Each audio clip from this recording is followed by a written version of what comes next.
Oi, pessoal, bom dia, boa tarde, boa noite, tudo bem com vocês? Meu nome é Larissa, eu sou professora de História e hoje, mais uma vez com o concurso 0800, a gente veio dar mais um passo aí na sua jornada da aprovação. Vocês já sabem que o curso de História é dividido em 2 módulos, não é isso? Um módulo sobre História do Brasil e um módulo sobre História Geral. A gente ainda está no nosso primeiro módulo e hoje a gente vai dar mais um passo na nossa aula sobre o breve período de democracia do Brasil, beleza? Certo? Vamos lá para o nosso material? Deixa eu pegar aqui para vocês. Vamos lá. Antes de a gente adentrar, né, nessa nova fase da história do Brasil, vamos dar uma relembrada ali do que a gente falou na última aula. A gente foi falando desde o Brasil colonial, né? Mas a gente parou ali na Era Vargas. Então a gente viu que a Era Vargas foi um período de grandes avanços industriais, mas também um período muito contraditório da história brasileira, né? Então vamos dar uma lembrada. Vargas assume o poder, né, chega na presidência com o golpe de 1930, quando o presidente Washington Luiz deveria apoiar um candidato mineiro, mas opta por apoiar um candidato do Partido Paulista.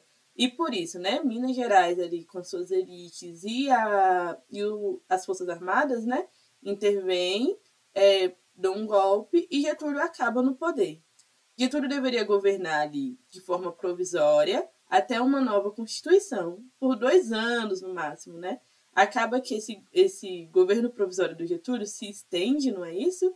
Até 1934, quando de fato a gente tem uma nova Constituição, mas Getúlio acaba sendo eleito de maneira indireta e permanece na presidência da República, agora com o governo constitucional, porque, né, a gente tem uma nova Constituição. Nesse novo período, a gente tem a aprovação de um novo Código Eleitoral, não é? Que garante que o voto seja obrigatório e secreto, assim como é hoje, e estende esse voto também para as mulheres, para aquelas maiores de 21 anos, beleza? A gente tem, nesse período também, uma grande conversa ali com os trabalhadores, Getúlio tentando se aproximar cada vez das massas, um intenso processo de industrialização do país também. E aí a gente vai ter, no final ali do governo provisório, quando Getúlio, do governo provisório não, do governo constitucional, quando Getúlio deveria estar se preparando para as novas eleições, a tal intentona comunista, né, que foi uma tentativa de golpe que foi facilmente dissolvida pelo governo, e depois a gente tem o tal plano Cohen, que era um plano de um espião soviético de instaurar o comunismo no Brasil. Acontece que depois a gente até descobre que esse plano é falso, ele nunca existiu.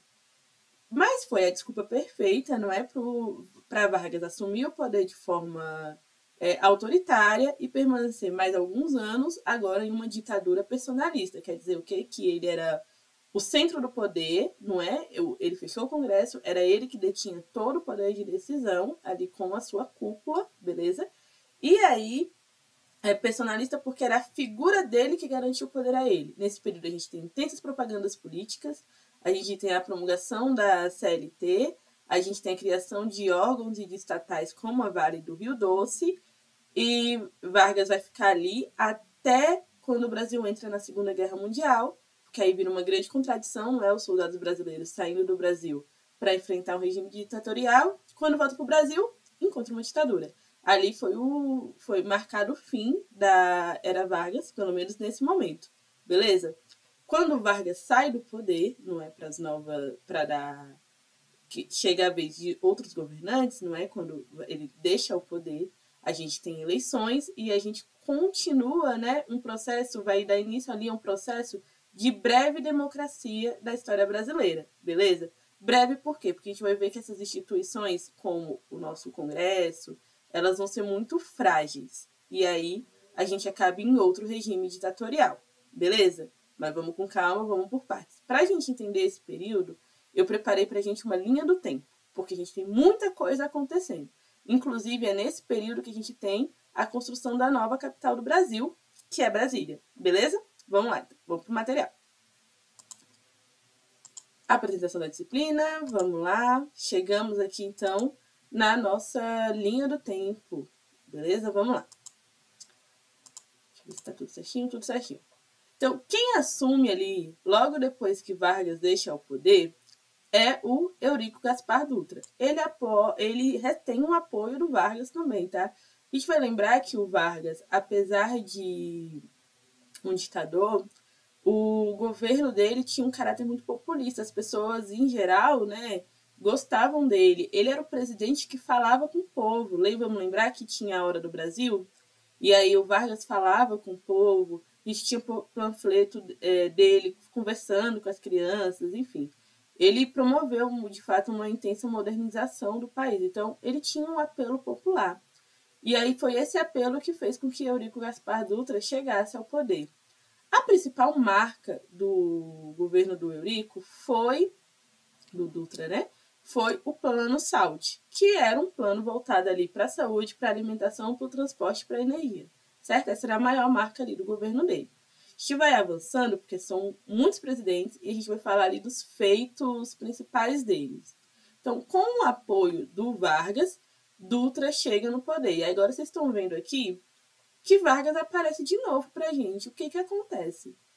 Há 15 anos, Vargas volta ao poder, mais uma vez, né? Agora, por meio de eleições diretas, o que que significa isso? Que agora o povo votou para ele chegar ao poder. Antes, ele chega pelo golpe, né, de 30, e depois ele chega por eleições indiretas. Agora não, agora o povo vota no Vargas, então ele chega por eleições diretas. Só que o que acontece? Em 15 anos de governo, você vai colecionando opositores, colecionando inimigos.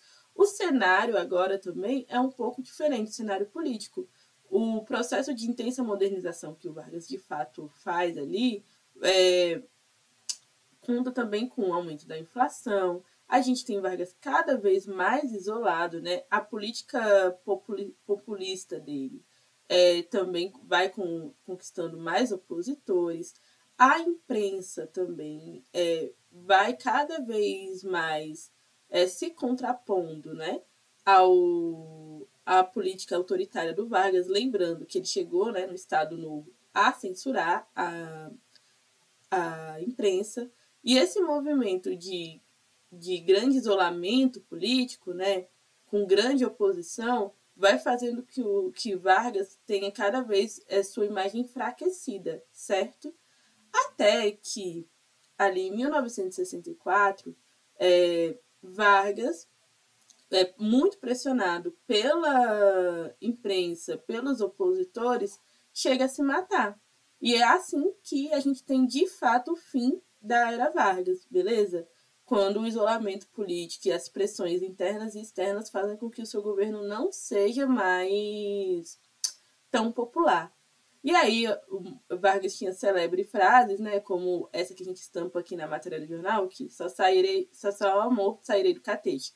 Catete era a sede ali da presidência da República. E, de fato, ele só saiu morto ali do Palácio do Catete. Ele também tem uma outra frase que é: deixarei a vida para entrar na história. Vargas deixa uma carta de suicídio também. Existem muitas controvérsias ali sobre a morte do Vargas, porque ele teria se suicidado com um tiro, mas a história oficial, né, a história que a gente tem, é que foi um suicídio. Tudo bem? Beleza? Aí chegamos de fato ao fim da era Vargas. Aí nós temos o governo do Café Filho, logo em seguida, que também vai ser marcado pela ideia do imposto único, né, sobre energia elétrica, sobre a criação também do Fundo Nacional de Eletrificação e sobre o imposto na fonte, que é aquele que a gente tem lá, né, o retífico na fonte. Tudo bem? Beleza? Vamos avançando, que vocês vão ver que é muito presidente.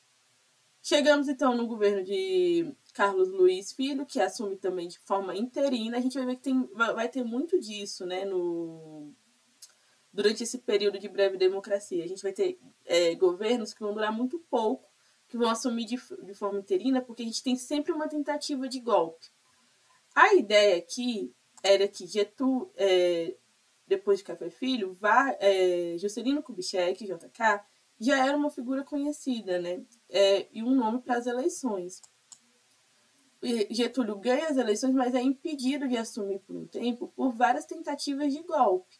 E aí a gente tem dois presidentes interinos nesse meio campo, não é? Porque a ideia é que o lado mais conservador da política era que Juscelino não assumisse. Porém, em 1966, foi irreversível, Juscelino de fato assume. E aí, esse é um dos presidentes mais famosos da história do Brasil. Por quê? Juscelino, ele é marcado como o presidente que vai trazer grandes transformações. Qual é a maior e a mais importante dele? A construção da nova capital, Brasília, aqui no Centro-Oeste. Para quem não sabe, eu falo aqui porque eu tô em Brasília, né? Eu tô no Distrito Federal. Então, Juscelino Kubitschek é o responsável por trazer Brasília para o interior do país, né? Interiorizar o país, beleza? Vamos entender devagar essa história, porque isso é um conteúdo que costuma cair bastante em prova. Juscelino, ele vai ser conhecido como presidente Bossa Nova. Bossa Nova é aquele ritmo musical ali do Tom Jobim, do Vinícius de Moraes, que ele era marcado pela inovação. Os anos 50, eles foram muito o ano da inovação, da transformação, da modernidade, beleza? E o Juscelino trazia consigo essa ideia de modernizar o Brasil, levar o Brasil para uma nova era, certo? E aí ele ficou conhecido como presidente Bossa Nova. A ideia dele, assim que assume a presidência, é criar o chamado Plano de Metas, que eram 32 metas, né, 32 objetivos para ser alcançados. Mas existia uma meta síntese. O que é isso? Um resumo que condensava todas as metas, que era a construção de Brasília. A ideia aqui é desenvolver o setor industrial, beleza? Especialmente o de aço, o de mecânica, elétrica, comunicação e transporte, certo? Essa era a ideia principal do plano de metas. E para isso, Getúlio, só chamando Juscelino de Getúlio. Juscelino tinha um lema que era aqui, ó, 50 anos em 5. O que era isso? Seriam 50 anos de desenvolvimento, um salto de 50 anos de desenvolvimento brasileiro em 5 anos de mandato, certo? Que até então o mandato era de 5 anos. Tudo bem? Beleza? Vamos lá, vamos avançando, porque é muita coisa. Aqui a gente tem, né, o Juscelino apresentando, né, o plano de metas dele para ir apresentando onde seria, né, a capital aqui, ó, no Centro-Oeste brasileiro. A gente precisa lembrar que a ideia de trazer a capital para o centro do país, ela está na Constituição brasileira desde ali do tempo do Império. A ideia era que tirar a capital do litoral para proteção. Vamos lembrar quais capitais que o Brasil teve? A primeira, Salvador, na Bahia, uma cidade litorânea. Com a família real, chega no Brasil o eixo de dinheiro, né, mercadológico, muda. E aí a gente que se volta ali especialmente para a região sudeste, em Minas Gerais, a gente tem a transferência da capital para o Rio de Janeiro, que também é uma cidade litorânea. A ideia, então, era tirar do litoral para proteger de futuros ataques inimigos, certo? Para a capital ficar mais protegida. Quando Juscelino assume, a ideia, além de proteger a capital, como estava ali nas primeiras constituições, era integrar o país. Vamos lembrar que o Brasil é um país de dimensões continentais. A gente ainda tem a maior parte da população ocupando a faixa litorânea? Tem, mas era importante estabelecer comunicação com o resto do país, né? Especialmente norte e centro-oeste, que vivia mais isolado. Então, por isso a ideia de colocar a capital ali no centro do país. Beleza? Certo? Tranquilo? Vamos avançar, porque agora a gente vai falar um pouco de como foi esse processo da construção de Brasília, porque é o desencadear da construção da nova capital que vai dar os novos desdobramentos para a política nacional, certo? Vamos lá. Então, vamos dar uma pausinha aqui na nossa linha do tempo e vamos falar da construção da nova capital. Então, junto com o Juscelino Kubitschek, a gente tem a figura do Lúcio Costa e do Oscar Niemeyer. Mas quem são essas pessoas? Elas vão ser as responsáveis pela construção da ideia de Brasília, certo? Brasília ela vai ser diferente de tudo, a ideia era que fosse diferente de tudo que já houvesse existido, tudo bem? Então, a gente tem os prédios com linhas curvilíneas, a gente tem grandes avenidas, né, largas, como o eixo monumental. A cidade ela não funciona como uma típica cidade, porque como é uma cidade brasileira? Vamos aí, vocês vão me ajudar comentando aqui embaixo como é a cidade de vocês, de onde vocês estiverem. Geralmente a gente tem uma praça central, não é? Que aí, como o Brasil teve uma colonização católica, geralmente no meio dessa praça a gente tem uma igreja católica, geralmente o nome da praça, inclusive, é a Praça da Matriz. A gente tem a cidade dividida por avenidas, não é? O comércio o comércio, a delegacia e o hospital e o centro político, né, que seria a administração ali, a prefeitura, rodeando essa praça, acontecendo ali, e os bairros se desenvolvendo ali por atrás dessa localização. Não é mais ou menos assim?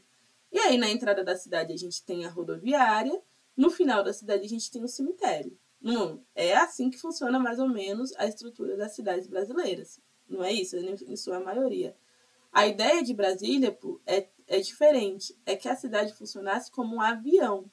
E aí, quem vai ser responsável por construir o plano piloto, que é onde é Brasília de fato?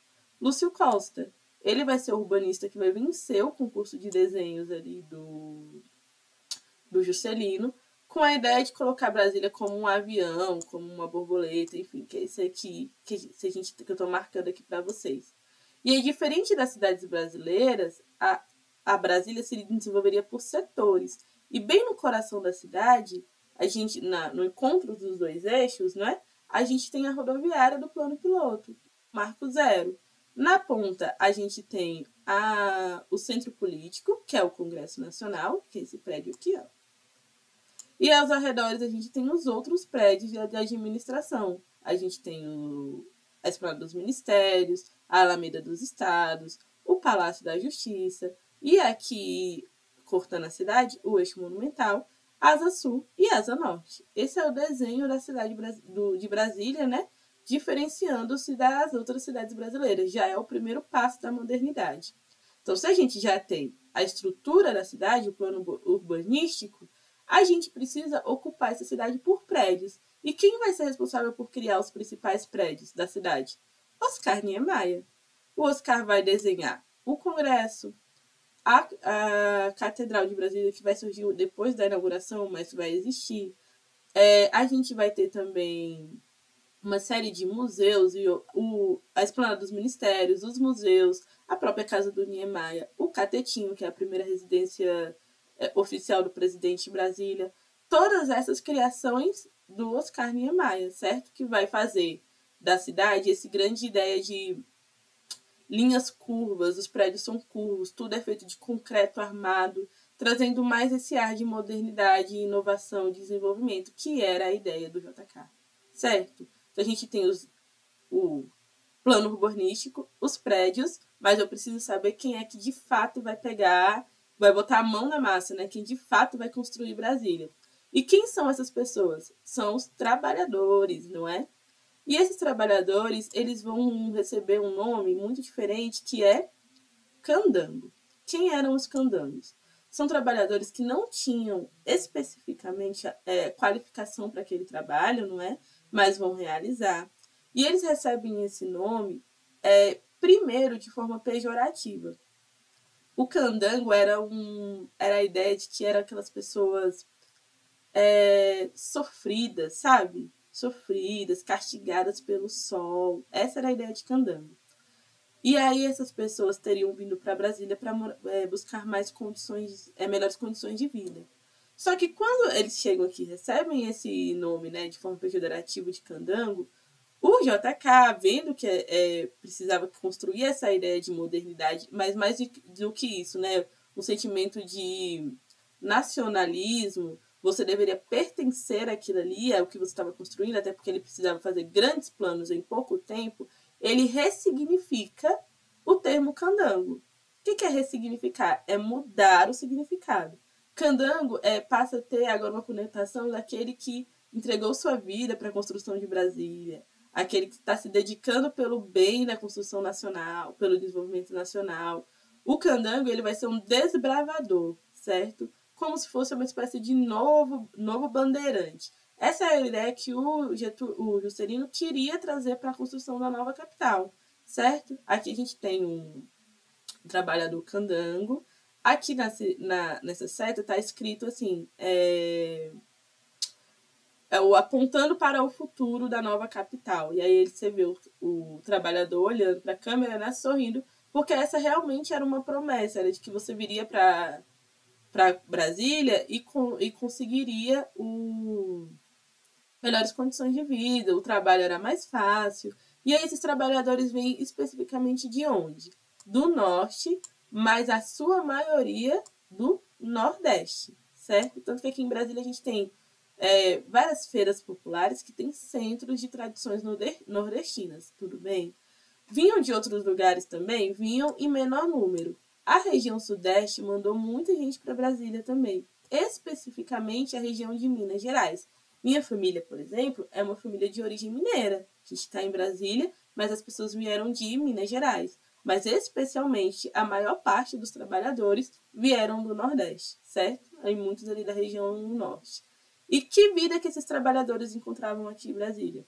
Um pouco precária, né? A gente tinha alojamentos divididos por gênero, então homens e mulheres separados. Alguns alojamentos para a família, mas eram mais complicados. A gente sabe que eles não tinham condições, não tinham qualificações específicas para aquele trabalho. Então você tinha uma pessoa que foi agricultor a vida toda, que agora era marceneiro. Você tinha uma pessoa que foi padeira a vida toda e agora ela era pedreiro. Essa dinâmica era muito normal, as pessoas se apresentavam por trabalho que tivessem, certo? E aí você não tem segurança no trabalho, a alimentação às vezes não é muito adequada, certo? E aí vai fazer com que a gente tenha um grande número, por exemplo, de mortes nesses canteiros de obra, beleza? Então a vida do candango, ela não é fácil, mas eles foram essenciais para a construção da nova capital, beleza? Certo? Então a gente tem Brasília construída, então planejada por Lúcio Costa e Oscar Niemeyer, construída pelos candangos e idealizada por JK. A gente tem a inauguração, então, da nova capital, mas é importante a gente saber quais foram as consequências dessa nova capital. Então, a primeira aqui, a gente vai começar um pouquinho de baixo para cima, são as perdas humanas. Então, vamos lembrar o que eu acabei de falar. A gente tem condições precárias de trabalho, alimentação inadequada, sem segurança, sem equipamentos de segurança. Então, muitas pessoas vão morrer ali naquela obra. E também vão morrer de doenças assim, comuns aqui no Cerrado. A gente tem que lembrar também que Brasília tem um clima muito seco. Então, tudo isso vai contribuindo para a fragilidade da saúde desses trabalhadores.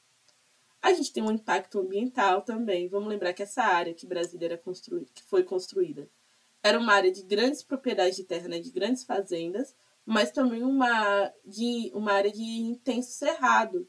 E aí, para a gente construir a cidade, a gente precisou desmatar esse cerrado. Desmatando o cerrado, a gente faz com que nascentes sequem. A gente faz que espécies de animais e de plantas também entrem em extinção. Então, a gente tem esse também grande impacto ambiental. A gente tem também o grande aumento da desigualdade social na região. Porque o que acontece quando Brasília é inaugurada de fato? Esses candangos, esses trabalhadores, eles ficam na cidade. Esses devem estar pensando assim, tá, e o que tem essas pessoas ficarem na cidade? A ideia é que essas pessoas viessem, construíssem Brasília e depois, uma vez que Brasília fosse construída, as pessoas se retirassem. Só que não foi isso que aconteceu. As pessoas construíram Brasília e permaneceram no território. Então, o que aconteceu? As margens aqui do plano piloto foram construindo-se periferias. E aí, essas periferias depois até receberam o nome de cidades satélites. Hoje não é mais cidades satélites, são regiões administrativas. Mas o que eram essas cidades satélites? Eram regiões habitadas por esses candangos que não podiam mais viver ali no plano piloto. Porque quem vai viver no plano piloto? São os funcionários públicos, certo? Que vieram para trabalhar na nova capital. Então, a gente vai ter o surgimento aqui, às margens do plano piloto, dessas cidades, que vão ser a Ceilândia, Planaltina do DF, o Gama, o Gama, a Santa Maria, o Varjão. Essas cidades vão orbitar com o plano, ali o plano piloto, não é? Mas vão ser o quê? Vestígios de que esses trabalhadores não puderam habitar ali o plano diretório principal, né? Tiveram que ir para as margens, beleza? Isso faz aumentar ali os níveis de desigualdade social na região. E, por fim, a gente tem o rombo nos cofres públicos e o aumento da inflação. Por quê? Para construir Brasília deste tamanho, a gente precisou de muito dinheiro. E o que Juscelino faz? Ele emite títulos da dívida pública e também pega muitos empréstimos internacionais para conseguir construir a capital. E aí, a grande entrada de dinheiro e a grande emissão de títulos públicos brasileiros faz com que a moeda desvalorize e a gente tenha um aumento da inflação. E esse aumento da inflação vai ser o grande dilema aí da política nacional por muito tempo, beleza? Deu para entender, então, tudo aí sobre a construção de Brasília? Esse é só o resumo, né? A gente já sabe aquele mesmo esquema que eu falo para vocês. Dá para ter uma aula só sobre Brasília. E aí, vocês vão comentar aqui no comentário se é isso que vocês querem, beleza? Falando sobre a construção de Brasília, então vamos voltar agora para a nossa linha do tempo para a gente dar continuidade. Após o fim ali do governo Vargas, a gente tem, então, o governo de Jânio Quadros. Jânio Quadros assume também num cenário de Guerra Fria, onde Estados Unidos e a União Soviética estavam ali disputando quem era o mais moderno, quem era o que prometia mais avanços. Aí a gente tem a corrida espacial, enfim, uma série de políticas ali na Guerra Fria. Jânio Quadros adota uma postura neutra, negociando tanto com a União Soviética, tanto com os Estados Unidos, não é? Tanto com a Rússia quanto com os Estados Unidos. Essa política fez com que ele fosse acusado de ser comunista, por negociar ali com países socialistas. E aí ele vai renunciar à presidência com medo da perseguição política apenas com 7 meses. Aí a gente tem o Ranieri que assume ele de forma interina, mas até que João Goulart chega ao poder. Qual é o cenário que João Goulart encontra quando ele assume a presidência? Ele tem a mudança, né, do sistema político brasileiro, que era o presidencialismo, para o parlamentarismo. A ideia aqui era o medo mesmo da tal ameaça comunista, né? Então, o Congresso brasileiro quer que o presidente tenha cada vez menos poder e faz com que o parlamento seja o órgão de maior poder, né? Então, o João Goulart encontra um cenário onde ele tem cada vez onde a figura do presidente tem o poder diminuído, certo? Então, ele foi marcado por intensa instabilidade política e econômica, mas ali em 1964 ele consegue governar com um pouco mais de estrutura e aí ele vai propor as reformas bases. E o que eram essas reformas bases? Constava a despropriação de terra, então aquelas terras que não eram utilizadas teriam que ser redistribuídas, a garantia de votos aos analfabetos também, e uma reforma universitária. A gente tem que lembrar que o Brasil, apesar ali na era Vargas, a gente já tem um maior avanço ali da educação, especialmente a educação tecnicista, né? A gente tem que lembrar que a maior parte dos brasileiros ainda é analfabeto, né? A educação ainda não avançou para taxas baixas de analfabetismo, beleza? E aí ele propõe também até uma nova Constituição. E toda essa ideia de reformas de base vai fazer com que ele também seja acusado de comunista. Lembrando também que a gente está ali lidando com as altas taxas de inflação que vem acompanhando todo esse governo brasileiro e que se intensificaram com a construção de Brasília e com os grandes empréstimos tomados por Juscelino. Beleza? Quando o João Goulart está tão pressionado, né, ele vai sofrer ali com as tentativas intensas de golpe, até que ele precisa abandonar a presidência, certo? E quem vai assumir ali logo depois, quem vai assumir então a presidência são os militares, porque João Goulart foge, já que os militares em março de 64 dão um golpe e vão ocupar a cadeira do presidente aqui em Brasília. Beleza? Deu para entender esse breve período de democracia aqui brasileira? A gente viu que aconteceu muita coisa, né? Então a gente tem desde ali do apoiador de Getúlio Vargas assumindo o poder, Vargas se suicidando, a construção de uma nova capital, né? Até o surgimento ali da Guerra Fria, a volta do tal fantasma do comunismo, até a deposição de Jango, né? Com a intervenção militar e aí o golpe de 64, que vai dar origem ao quê? Ao regime militar brasileiro, que é conteúdo para uma próxima aula. Beleza? Muita coisa, mas a gente tem que falar do que interessa a gente de verdade, que é treinar e ver como todo esse conteúdo pode cair na nossa prova. Beleza? Vamos lá. Primeira questão. Enem de 2019. Trata-se agora de construir um novo ritmo.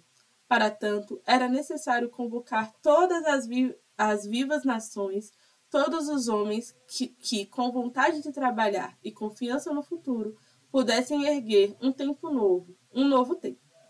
E é grande a convocação que clamava o povo para a gigantesca tarefa de começar a chegar a todos os cantos da imensa pátria os trabalhadores, os homens simples e quietos, com pés de raiz, rosto de couro, mãos de pedra e no calcânio, em carros de boi, em lombos de burro, em paus de arara, por todas as formas possíveis e imagináveis, em sua mudez cheia de esperança.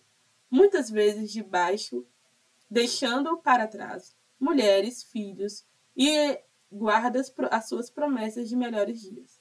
Foram chegando tantos povoados, de tantas cidades cujos nomes pareciam cantar saudades aos seus ouvidos, dentro dos antigos ritmos da imensa pátria. Terra do sol, terra de sol, terra de luz. Brasil, Brasil, Brasília. É um texto do Vinícius de Moraes, Brasília, Sinfonia da Alvorada. Vamos lá. Texto falando das chegadas dos candangos, né?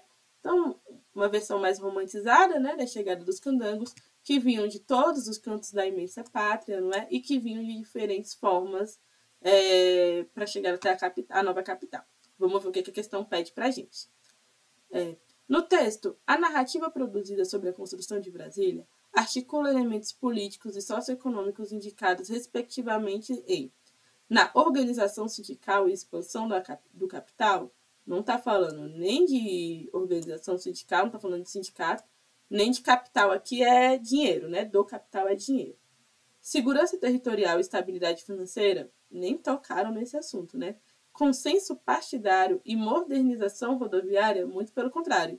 As formas de escritas aqui, a gente está falando de formas todas precárias, não é? Não tem nada de moderno ainda. E consenso partidário também nem está falando de partido político. Apelo simbólico e migração interregional, acho que seja essa, não é? A gente tem um apelo simbólico, terra do sol, terra da luz, força viva da nação, tudo isso são simbolismos usados para demonstrar aqui, né? Primeiro, a terra Brasil, e o que seria Brasília, não é? Força viva da nação também é um apelo simbólico para tratar dos trabalhadores. Acredito que seja a D. E perspectiva democrática e eficácia dos transportes? Também não é, né?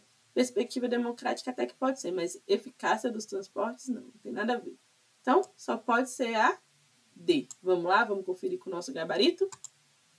Não tem erro, D certinho. Vamos lá. Questão 2, Enem de 2010. Esse Enem é um pouquinho mais antigo. Não é difícil entender o que ocorreu no Brasil nos anos imediatamente anteriores ao golpe militar de 1964. Gente, anteriores a 64 é o período que a gente está vendo aqui agora, né? Essa breve democracia.